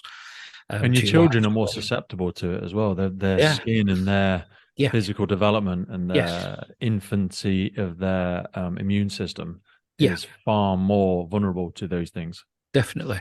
So that, I think the education piece is, what are we looking at in terms of the mental health for firefighters? Because you'll know, I'm okay a lot of the time, and then I'll have a black day, something will happen. Or usually for anybody who is in a pathway of checkups, when you're, for example, on prostate cancer, you have your surgery or your treatment, and then you're waiting for your checkup when you go for your blood test, and you've got that anxiety of, is it going to be okay? As it started to climb. So then you get into your bleak days, and this can be on top of other events that you might have had. Life doesn't stop whilst you're doing that. No, it doesn't. So I think we have to recognise there's a big mental health time bomb related to cancer in firefighters coming. that's not PTSD per se, but it is in that it's linked to the jobs we've been and done. But also the family side of things is something we've really got to start looking Mate, at I and think supporting. I'm trying to bring in something in our service that I know other services do when firefighters join the fire and rescue service, to try and have an evening. I mean, a whole day might be a massive ask, or it is a massive ask for everybody, but just an Yeah, evening or a couple of hours where they can invite their family, whether that's husband, wife, daughter, significant other, friend, whatever it might be, to help them understand the wider implications of their individual joining the fire and rescue service from a physical perspective, from a mental perspective, all the training they're about to go through and how their behaviors may change. Because it's always hard to recognize things in yourself, isn't it? So your loved yeah, ones will recognize a change in your behavior or a challenge that you've not that you're struggling with a little bit at the minute, far better than you will. And also that additional factor of, best intentions of, washing your partner's clothes and yeah, these other factors, and being able to have that healthy challenge driven by experts, for want of a better description, or just the employer that says, you need to be doing these things at home. So it's not driven by the wife or the husband. It doesn't become an uncomfortable conversation at home, because these are the lessons we've learned. And even just being able to make them aware of, I feel it's sad that people have been in 5-6 years and their partners aren't even aware of the Firefighters charity and things like that. And I yeah, think we need to give that information to the partners, because echoing back to learning things and getting it right when you're first in the job, it boils my piss when our firefighters on our, rear creds or their BA stage 1 and 2, and they're just pop into the locker room to grab a snack, or I see them yeah, eating something on a bench yeah, close by because they weren't prepared, or yeah, training's intense, so I didn't get up in time this morning.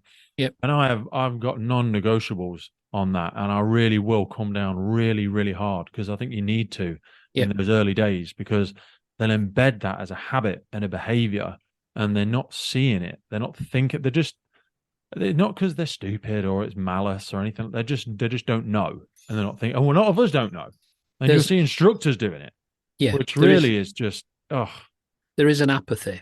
The apathy exists. I mean, um, the presentation I'm doing to the Leonardo management is one about apathy, and it's very simple. Is that it won't happen to me, yeah. or I don't actually believe it.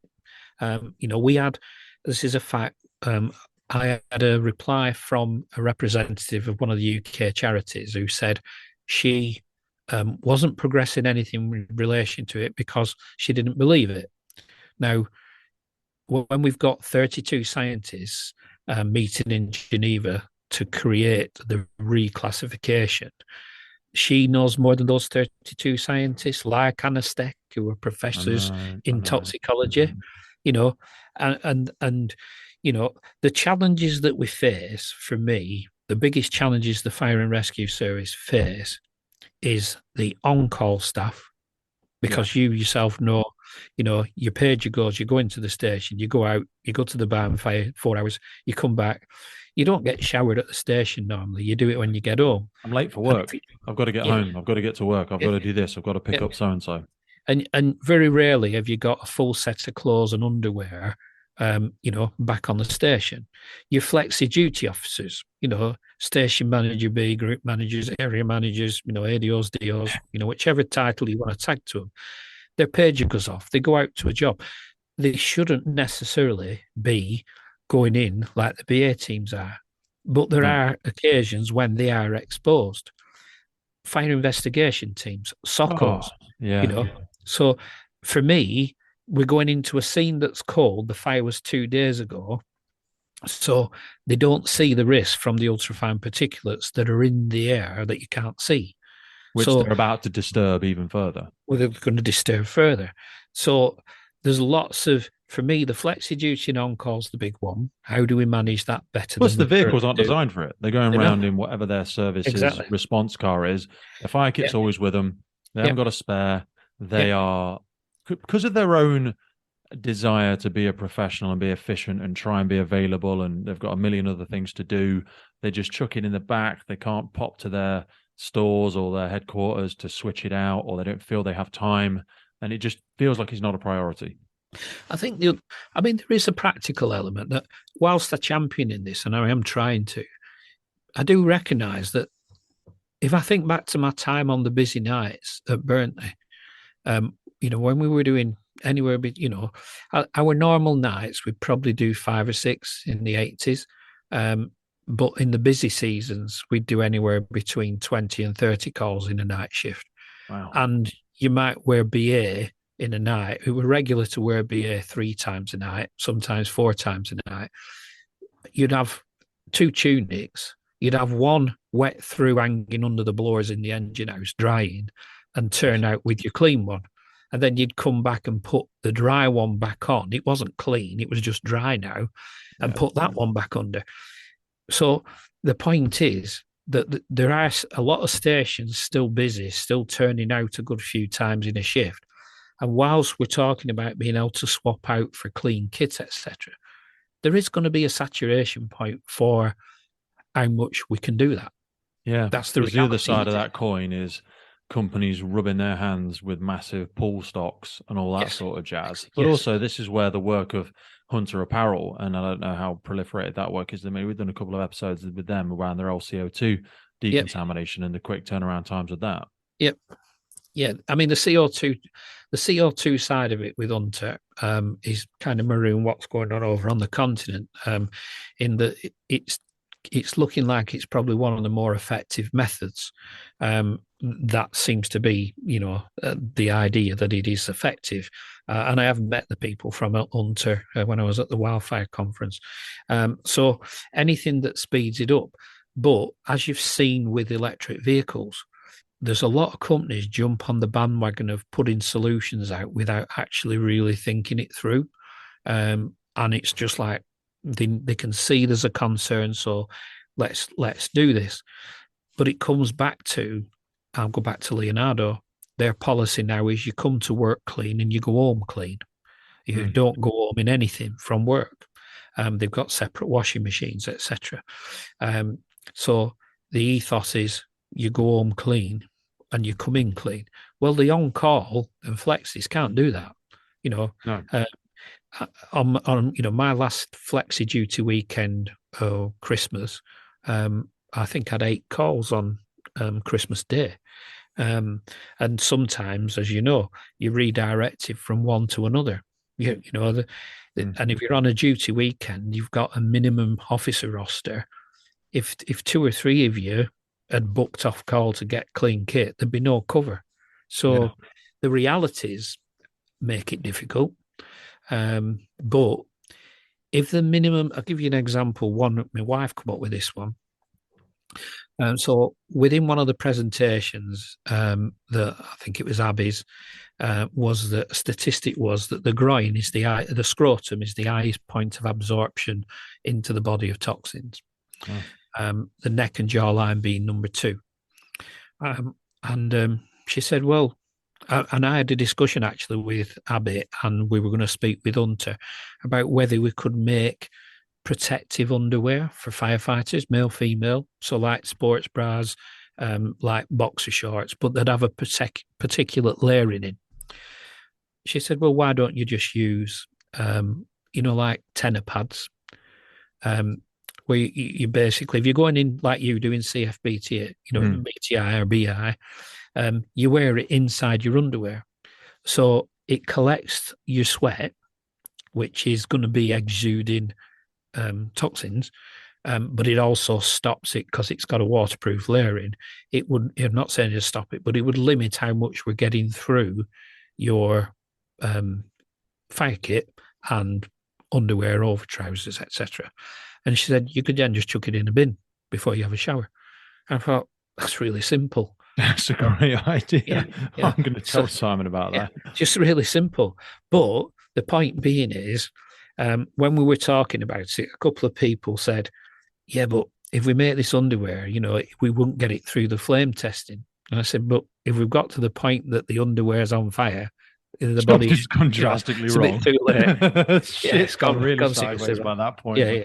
You know what I mean? So there's a lot to be done, but I think the first thing is getting everybody to understand it's as real as day and night. Yeah. You know, the cancer risk is as real as day and night. As I say, the seminar, Alistair had to speak at the Southern Irish Chiefs Fire Chiefs Conference last month for me because my mum had just died. I was supposed to be doing the talk, but mum had died, so I had to back out. Alistair took my Sorry to hear he presentation lost, by and the way. delivered it. No, he's one of them. He took my presentation and give it to the Southern Irish conference. And I know that he's a massive supporter. You know, he puts his heart and soul into this and a lot of money.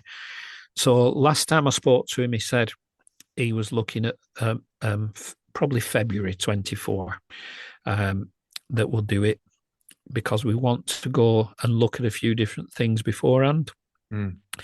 I've What's already Alistair's company? Sorry, is it DTS? Alistair. Terberg DTS. Okay, I I'd shall love to be, of speak with course. Alistair. Alistair is honestly, he's unique, marvelous man. Such a lot of time for him. Yeah, looks after his staff, but he really cares about firefighter cancer. Not just firefighters, like I say, responders. He gets the message, you know, that we're trying to save not just firefighters, but police, ambulance, SOCOs, anybody who works a scene. You know, it matters to everybody, really. Yeah, he is a proper character. His life story is amazing. I'd love to steal that connection off you afterwards. I'll make a note for Alistair. Yeah. Very unique spelling for his name, isn't it? It's got a D in there. Yes, it is. Yeah, but he's like I say, he's very much aware of the issues on electric vehicles because he supplies them. You know, so yeah, clever man, really clever man, but passionate about this subject and supporting this subject, and he's a great speaker as well. As I say, you know, when the seminar happens, Pete, if you want to, I can make sure you get an invite.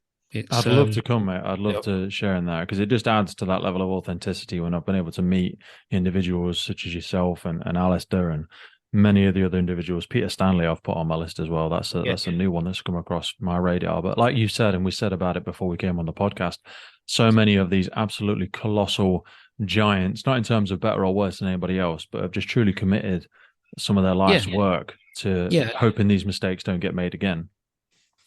Talk to me a little bit then about the wider aspect of SimTrainer for people that are still unfamiliar with it, despite how many fire and rescue services and 130 clients, both the UK and overseas, and everybody that you've worked with. For people that are yet to have, because I always have to try and take my mind out of these conversations sometimes because we can get so in our own little bubble, and it's easy to do.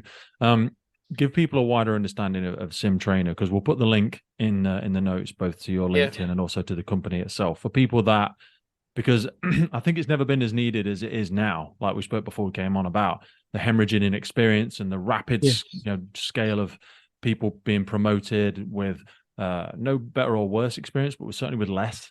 Those crucial aspects that SimTrainer brings to some of these dimensions and some of these wicked problems that we're facing.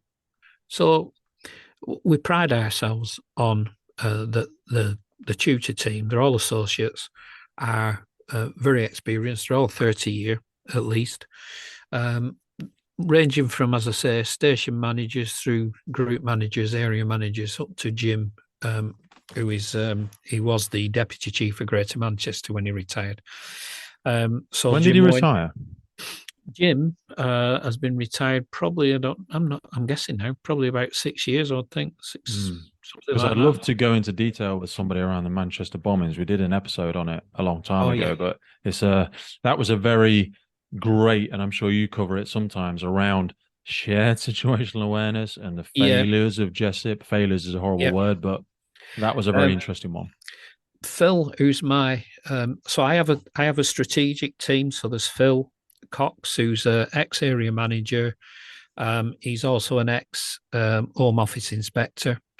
And Phil's specialism, more than anything, he's just spent 12 months working with Northwest Fire Control on the outcomes from the arena inquiry, because obviously there's a lot of criticism of Northwest Fire Control and decisions that were made on the night. So Sarah, who's the manager of Northwest Fire Control, she was on my middle manager development program. So we just had Ethro on a visit to Northwest Fire Control because they've asked us to help work with them to develop processes for their airport operations centre. So I contacted Sarah and said, would you host Ethro? So Phil was the link to that. So Phil's probably a good one. I'd love to speak with Phil. You know, I've made a note of his name, and I'll yeah, annoy you afterwards for it. yeah, he's so Phil is a good man. So there's Phil, Jim, and there's a guy called Neil Hobson he's an ex-chief inspector from West Midlands Police, who lectures at Fire Service College on ICL 2, 3, 4. He's also a College of Policing lecturer. So he lectures for us on one of our senior officer modules. I've then got two group managers who are NILOs, and then I've got station managers for and a group for ASMAT, FI, and then I've got Rob on the wildfire, and then I've got a CFBTI, BAI, RTCI for stuff we're developing. Bloody hell, John! It's not a small team, is it? Well, they're all associates. It seems so, like the Avengers of hybrids of so much knowledge. It is. That's what they bring, and the sad part for me is that we're not as known. So, for example, I had a training for Scottish Fire come up to me at the wildfire conference, and he said, I didn't even know you existed. He said, I know of Peter Stanley, I know of Catherine Lamb. Yeah. And that's one of the things part of the summer profile now is to try and make people more aware of what we offer. For example, as far as I'm aware, I haven't seen anybody's. We've got the only SFJ accredited incident safety officer course. So if you look at the NOG, go back to ARAs, it says the person completing it should be competent. Now, I ask a question, what does that mean? And most people will say a competent firefighter. So I'll say, right, okay. So I said, tell me the signs of collapse in a building. And they go, spalling. I've read that one. Yeah, they read that. Does that make them competent? So we've got a 5-day course that we've designed, and it's gone through SFJ accreditation. And so it's got a section on EVs, and it's got a section on ASMATs, it's got a section on building construction. So that at least that person, if they're assigned as a safety officer on an incident, has got some input, 40 hours of input that's accredited. Yeah. That's really important, because that is one of the big columns of safety on an incident. That yep. Again, I keep saying the same thing, but that shared situational awareness, because it is so often people see it as a crap job, and they send a probationary firefighter to walk around and write down hazards that they see on the incident ground, and it's very poorly done usually. Might as well not bother. When that incident goes wrong and it goes to court, they're going to get crucified. And you've got to have the right. I mean, the last one on my team, I mentioned him, is a lad called Pete Hollingsworth. So we've just started a program in oil and gas at Stanlow Refinery. Peter was the head of response for the site for 20 years, so he's an oil and gas specialist. Wow. So we're well provisioned. We use simulations. My aviation lead tutor, Simon Bolton, he just retired in October from Manchester Airport. So he's 34 years in aviation. And we've got a team underneath him that we're developing who's still working aviation. So we're not pretending that we did the job. We actually did. So we've a lot of courses that are SFJ. We were City and Guilds ILM. We were City and Guilds ILM for 6.5 years. I've probably command assessed probably 1,200 officers to date, I would say. We build simulations for sites. There's nobody knows Fire Studio better than me. I've been using it for 16 years. And when we show people have got Fire Studio, they go, oh, we've seen it, but we've never seen it look like yours, you know, and that's because I put a lot into mine. You've got to We've know got how to use it, haven't you you? do, you do, We do this so much in fire and rescue services. We buy a really Gucci product. yeah, We don't know how to use it, and we yeah, use 5% of it. yeah. That's right. They just don't get it. I say that to them. You're not getting it out of first gear. What you're doing, you're not getting it out of first gear. I always used to use Microsoft Excel as a very simple example. Yeah, That was so ahead of its time. It's such a yeah, colossal, flexible tool yeah, that most of us, and myself included, use very little of it. We have a yeah, Microsoft trainer that I work with, and he does a 2-day course on it, and yeah. it absolutely explodes your mind. Oh And yeah, I think of the work that you do as a similar example of that. yeah. Definitely. You've got so many um, aspects to it. When we show them the green screening, um, I mean, we've got courses for silver duty managers who are non-fire service managers. So on the airports, at the oil company, these are people who, if you turned up as a flexi duty officer, as a middle manager on an incident, let's say at a refinery, they're the people you'd be working with. So we've taught them effective communication, decision making, Jessup, incident legislation, and their role in incident legislation. So we've got SFJ accredited silver and bronze for them. Hmm. So we're always developing new stuff, and I think what Becky and Michael want to do is kind of increase our awareness in the local authority fire service to give people a choice. You've got the college, they know of the college. They've got Peter Stanley, they've got Catherine Lamb, and they've got Artemis, Mark Taylor, and Tony Prosser. Well, there's us. We're not known like the other four, so we need to make people aware to give them a choice and say, you know what, let's see, because we have a really good name for what we deliver. Mate, I think the work that you guys do is colossal. And like you say, despite the fact you've been doing it so long, it really is just finding the right way. And that's where I've seen, the difference between the podcast and things like Fire Magazine, because there's been a load of people try and do other things and other ways of getting their names out there. But sometimes they try and do it in such a professional manner, whether not saying that the podcast is unprofessional, but it doesn't land. It just becomes white noise in the corporate Yep. world.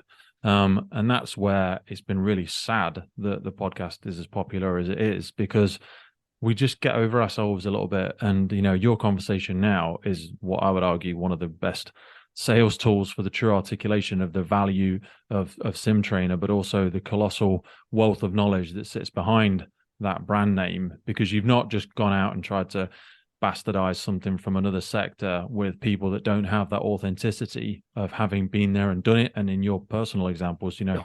paid the cost of not getting it right, because that humility and that Yeah. honesty is actually quite rare as well. Sometimes people develop courses and companies and talk from upon high as the god of knowledge, and that can be quite disengaging as well. Yeah, I mean, on the supervisor course, you mentioned about investigations. We now forged a relationship with the Air Accident Investigation Branch. So they come and talk on our supervisor course, and between together, we're going to develop a new course that will jointly be delivered by us. We have the RAF coming in on the course, one of the RAFLOs, and he's already looking at improving what he does for us. So that's linked us in with now, because we've worked with the AIB. They've now got a connection to the Marine Accident Investigation because they're in the same building. So they're going to be coming on to the seminar. And then potentially we're widening this out. So I again, the other night, I won't give you his name, but I ended up talking to a very senior defence regulator who has just been diagnosed with prostate cancer, to giving some reassurance about the decisions he might want to make and why he might want to make them. Yeah. He was basically ringing me saying, have I made the right choice in what I've decided they're doing? So Yeah. I spent 40 minutes talking through the consequences. I'm very open about the fact that, my cancer, the serious consequence for me is that it basically if you will, was like a medical castration. Because of what went wrong, that side of life doesn't work. Yeah. That's hard to live with, but I'm still here. And that's what my wife says, you're still here. So there are unseen consequences sometimes to cancer that people, don't know about. And I'm quite happy to talk to people, stress incontinence, it's an awful thing. I think going forward, like I said, we are known across. I mean, I've done work for companies in Australia, and I've been to Singapore. It's let me see things I wouldn't have seen. So I'm pleased about that. Hopefully, like I say, our presence, if we can increase it's not so much about local authority coming to us, it's more just knowing we're there and saying, well, maybe we'll give them a go. I think the bit that I'm more, I've got a tutor team who are absolutely fantastic. The strategic, like having the best kept secret, isn't it? It's like you've built something incredible and it's sat in the woods and people don't see it. Jim Owen and Phil, Jim in particular, he was an amazing strategic manager. I had the privilege I'd worked with him as a firefighter in 1990. And then I watched him, and everybody knew when you were a firefighter, you were going to be up at the top one day. And when I've had the privilege of working with the strategic team in the Isle of Man last year with him, and when you listen to him talk and lecture and tutor and coach, you understand why. He's quite a busy coach for senior officers. He coaches and mentors people going for senior jobs. You understand why, because his mind is different. He's excellent. He is.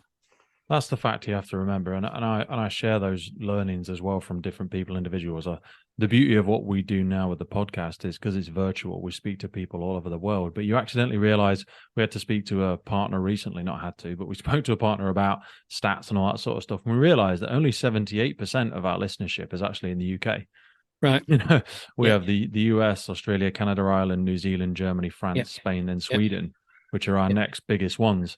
And I didn't even realize that until you actually pause for a second and reflect on, as you've done so well today, about the different people that you've met and the places that you've unconsciously reached and all that sort of jazz. And you think, God, that's a bit weird. When you go, what on earth is that person got interested in this for? And you discover new markets all the time, which is really surreal. Yeah, I mean, Simon, the aviation lead tutor, he's just done a week in Dubai for me. That's a command assessor course, teaching people to assess command properly. He went down a storm, and I knew he would. He's a really good tutor. Is that something we don't realize we're actually very good at in the UK? We are, as much as we bash each other, we're very good operational control, procedures, structure. We have templates of how our minds work and how, command and assertiveness and command presence. We've unconsciously developed very good techniques at that, but we continue sometimes to fight or argue within our own very small silo, which is the UK, when really people are screaming out for it across the world. Yeah. I think, there's areas that we're behind. The firefighter cancer, we're behind the world in that. Scandinavia, America, Canada, we're behind them in that side of it, but we're catching up. There's some great work being done, and as I say, my only concern with the FBU side of it is that fantastic that they got UCLan to do what they've done, Anna, but I just hope they don't politicize it too much, because that will turn hard not to. For them, with the greatest of respect, it's a tough one. It is. It's a judgment, because the reason they're doing it's great, but when you start to use it as a tool against management, then it starts to blunt the tool. It stops becoming inclusive. It becomes an us versus them. It does. And we forget we all should be on the same team. And exactly. They get a bad habit sometimes, not always, but certain. And this is not a whole FBU, but some of them I've spoken with. It's so angry and aggressive, and it's accusatory, and I'm like, whoa, what's your end goal here? What's the end goal? Well, I want everybody to get on board and do the thing. Okay, so why are you being so combative? Yeah, Because it that's right. needs, and we, I think we struggle to separate things like industrial action for pay purposes. Yeah, We struggle to separate that from some of the more wellness stuff, which is more about awareness. And I know a big part of that is the infrastructure and the onboarding and the agreement, but don't pose it as an us versus them, because then you just trigger that within people, and then we're on the back foot from the yeah, word go. yeah, exactly. Just taking you back a minute, Pete. You remember the video clip when I said about on call, the factory fire? Yes, we're going to link that for Yes. people. It's on your YouTube page. We'll put that in the notes. Right. So the person in that, again, it's just a thought for your podcast because you might not have had him on. I suspect you haven't. The lad in that video clip's called Tom Ashworth. Now, Tom developed the UK firefighter fitness standards with Oh, did he? Professor Kevin Sykes. So he's a fitness specialist. He's a firefighter. I work with two of his brothers, but Tom is a good friend. So Tom's going to be speaking at the next seminar with Professor Emily Watkins. So Emily is she's done a lot of work on rhabdo. So she's already agreed to be a speaker along with Tom. So they're going to do a joint session on firefighter wellness and how that links into cancer prevention and cancer recovery. Hmm. But Emily has done a lot of work on rhabdomyolysis. She's done quite a few position papers on that. And Tom, like I say, Tom designed with Professor Sykes the fitness standards. He organises the Firefit conference every year. Oh, does he? I'm still yet to go to that. That's been Yeah, on my list for freaking ages now. From all the, so I've won British Firefighter Challenge and Welsh Challenge and all this TF Toughest Firefighter Alive, and I've done all of that. And people have so commonly said, "Oh, you need to go to this thing. You need to go and speak to these people." And the beautiful part of all of our conversations is always, I think I've written down 14 names so far in our conversation. well, there's again just another one for you here. That's probably he's a little legend, is Rob. So you just mentioned about your firefighter fitness challenges, etc. So a friend of mine's called Rob Green. He did 30 years at Stansted Airport and retired as an aviation station manager. I know that name. Why do I know that name? Yeah. He does the veteran firefighter fitness stuff, but he joined Kent Fire Service as an old-time firefighter at 54. Rob, we've had him on the podcast. We haven't released Have you his had him on? episode yet. Yeah. Absolutely. I feel really bad because we recorded his like 5 or 6 months ago, and he's on. We've got 20 something episodes on the hard drive waiting. Yeah. Rob is incredible. He's literally just come back from Germany. Yeah, that's right. Love that guy. Yeah, he's fantastic. He's Rob. He's at the seminar, like Such a legend. Again, to retire and come back as a recruit. You're just like, what a classic act. It's just that shows the absolute passion for the job in that person. It's just a character, but I always get on well with him. But I mean, again, what I'll do after, I'll send you an email just introducing you to the people I've mentioned. I'm going to make a big list and ask you for all of them. So it's fine. You can give me that first introduction, that would be incredible, mate. So what I wanted to just do, because I know you mentioned it earlier on, if it's all right. Please do. Just find it. I'm just going to mention this about rhabdo. So Emily did a lot of work on this, and you can look it up online. It's there to be looked up. Rhabdomyolysis. The concern that she had is, especially because she did a lot of work with CFBTIs and BAIs, is that repeated exposure to heat. Yeah. The fact that yourself, you're chucking a set on and off all day, every day, and basically, what that creates. Some great framing for people on this, because people may have heard of rhabdomyolysis from a gentleman. There's a book called Can't Hurt Me. So a guy called David Goggins wrote a book called Can't Hurt Me. And he suffers with rhabdo. He suffered rhabdo twice. when he's been doing world record attempts. And rhabdomyolysis, for people that are unfamiliar, so it's a very serious medical condition that can genuinely be fatal or result in permanent disability. And it occurs when like damaged muscle tissue releases its proteins and electrolytes, but actually into the blood, because the muscle can't tolerate them anymore, and the substances damage the heart, kidneys, and cause permanent disability or death. Yeah, that's right. Well, she's done a massive amount of work, working really closely with BAIs and CFBTIs. The one thing that I think we should be doing in the UK, out of all the work that's come so far, and it would be an easy win, is actually logging exposure times. So, you know, if you're on station, you have a personal logbook that you're just recording. You were BA, it was a structure fire, an house fire. You were in BA for 25 minutes. You know, it's just like a simple logbook, because that's pretty standard now in America and Canada, you know, like a, you know. Yeah, but that has multiple applications as well, doesn't it? Because then from exposure levels to toxins and, you know, level of heat exposed to and time and all that sort of stuff, that would be such a valuable piece of data for CPD and health and wellness. Yeah, you'd be putting 25 minutes, very hot fire, moderate fire, you know, no fire, you know, some of those incidents where you've just you could get the information as well, fire. Because, you know, people look at the thermal imaging cameras when they're in the jobs, so just mentally log what it's at and write it down. Going forward, you know, it's that part of things. Exposure is part of the outcomes from some of the work in the States.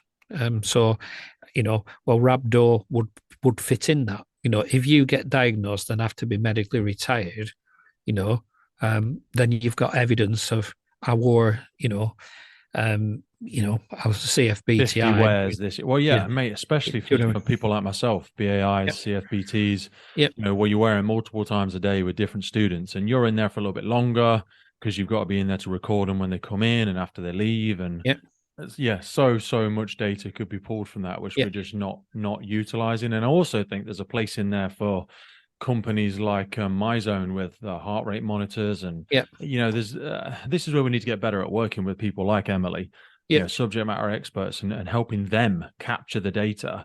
Firefighters will do it. You just need through the podcast or through the connection channels to get people on board and have the ability for them to sign up and get issued with something and then capture that data. Yeah. Well, like I say, Emily's already sent me an email back saying that, you know, she'll talk at the next seminar, and that her and Tom are going to do like a joint presentation on that, you know, so. That'd be colossal, mate. Look, I mean, is there anything before we wrap up, and I'll edit this out? Is there any areas that you think we haven't covered that you'd like to go in before I wrap it up? No, I'm fine. Anytime you're up this way, you're more than welcome. John, I want to be so thankful and respectful of your time today, but we've spoken for like 2.5 hours now. That's wonderful. We're going mad. No, not at all, mate. I could go with you for another 4 hours, but I know we're going to see each other in a couple of weeks' time, and I'm really excited about the 2 pages now of lists with different coloured pens that I've written down. That I'd love to do some more work with you together in the future. For people that are unfamiliar, again, we'll put it in the podcast notes as well. So it's SimTrainer.uk. They can find you on LinkedIn. They can find SimTrainer on YouTube, and again, that's the same name, SimTrainer UK. We'll put the links in the podcast notes below. And I thank you so much for your time. I'm really sorry to hear of your mother, and send my love to the rest of the family, please. All right. Cheers, Pete. Look after yourself, and I'll catch you soon. The Firefighters podcast was created to recognize, acknowledge, inspire, and hopefully even motivate these incredible individuals who have chosen to be part of the first responder community. Our drive and purpose is to create a legacy resource for the current and future generations of firefighters and first responders. We get some incredible feedback from listeners and guests, and as the podcast grows, our desire to create longevity and sustainability means that we are asking for the support of our listeners. If you want to support the podcast, if you want to get discounts to our merchandise, hoodies, clothing, coins, patches, tallies, and also access to all of the incredible documents get shared with us from our podcast guests and sector leaders, and please head over to our Patreon page, and for just £3 a month you can support the future of the podcast. Please finally hit that follow, subscribe, or rate button on the platform you're listening, and wherever you're in the world, please support your emergency services responders, and thank you for listening.